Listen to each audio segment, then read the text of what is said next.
We're going to look at a Yabby now.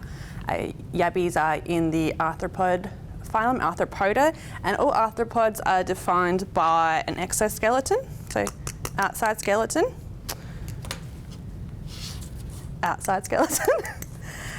jointed appendages, you can see. They're also bilateral, so we've got a left and a right. Exoskeletons is made of chitin, and it's actually, they don't grow, so when the animal needs to grow, they need to shed their exoskeleton.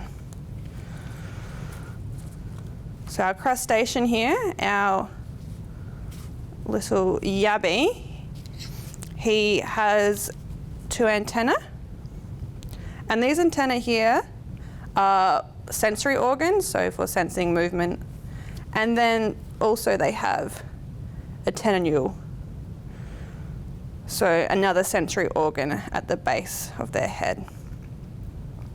Another characteristic of crustaceans and other arthropods is a three body parts. So we've got the head, the thorax, and the abdomen.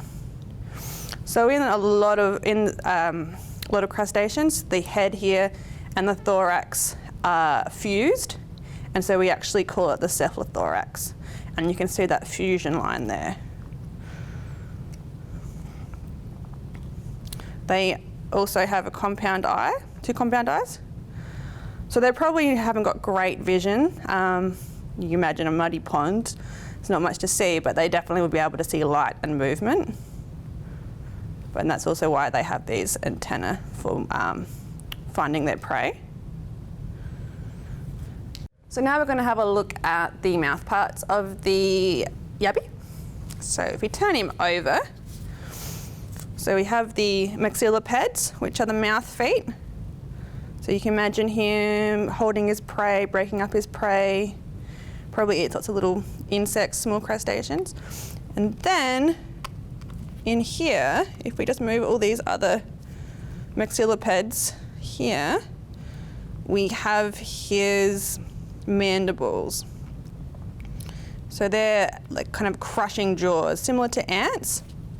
And what they do is they move backwards and forwards like that to crush, whereas our jaws move like this. So very strong mouthpieces. The legs of crustaceans are also very specialised. We just look here, we've got their claws or their chelipeds with the pincers. And often you might see a pincer that is smaller than the other, and it might be because it might have a specialised pincer, or it might be that it's broken off and he's slowly growing back his new one. Then we have his walking legs here.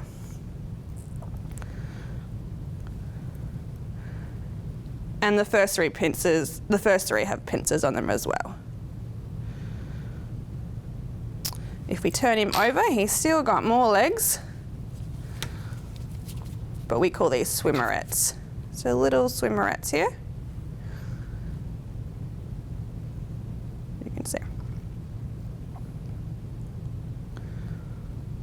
All right. So what we're going to do is we're going to give him a little dissection. We're going to remove those legs, which you'll have to draw. So we'll first do that.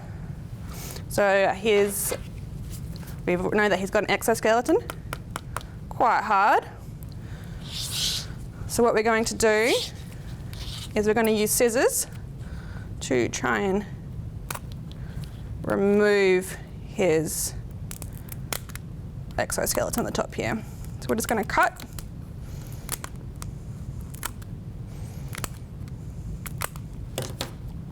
And we're trying to remove this.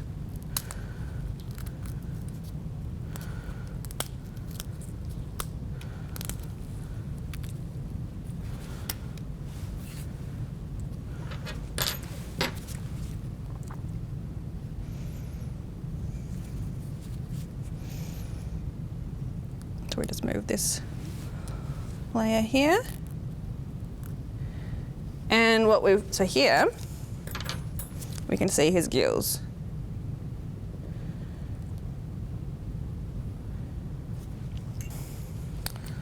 So if we turn him over, we can just cut down the legs here. For the prac, you'll be drawing the legs, and it's very important to note on this side, he's actually broken his leg. So we don't know if that happened before or after he was caught. So if you were to do this at home with a prawn, make sure you've got all the legs on the other side. So there. So you've just cut down the middle. Sometimes the legs will just pull apart. In this case, we're going to have to cut them again.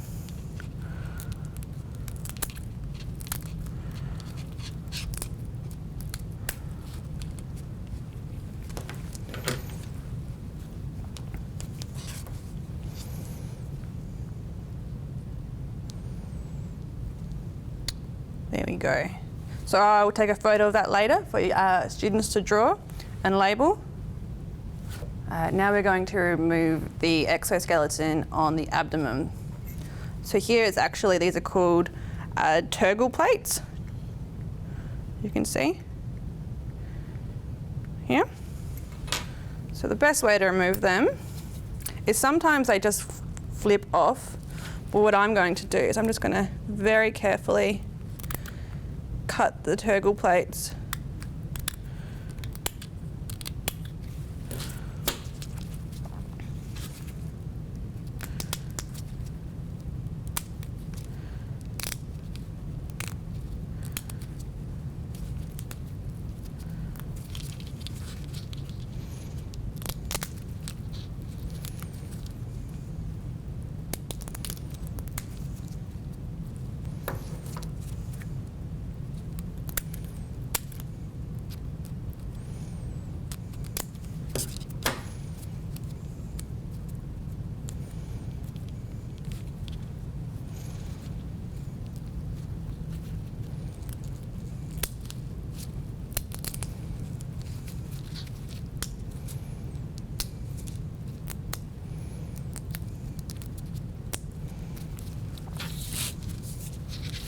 Okay.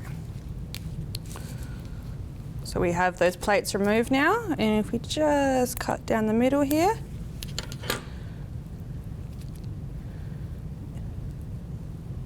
you can see his digestives track, the start to the end. So lastly, the last part of the dissection is we're going to flip him over and we're going to remove those sternal plates. So we flip him over. These are the sternal plates here.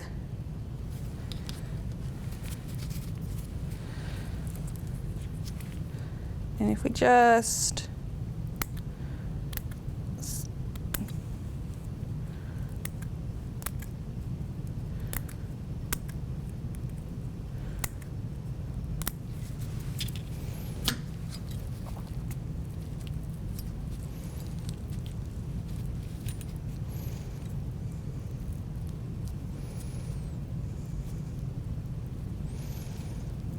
and this is now exposing the nerve cord.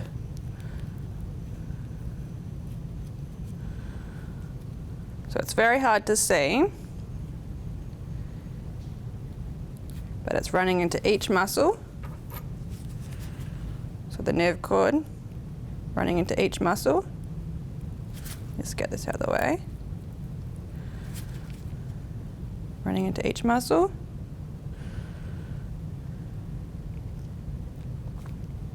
And it's actually, it's very hard to see, but this is actually doubled. So I might get a nice picture of that where you can see the double wall. And so that's our dissection of the Yabby, and I'll put a list of the drawings and the questions that you need to answer for our Yabby assignment.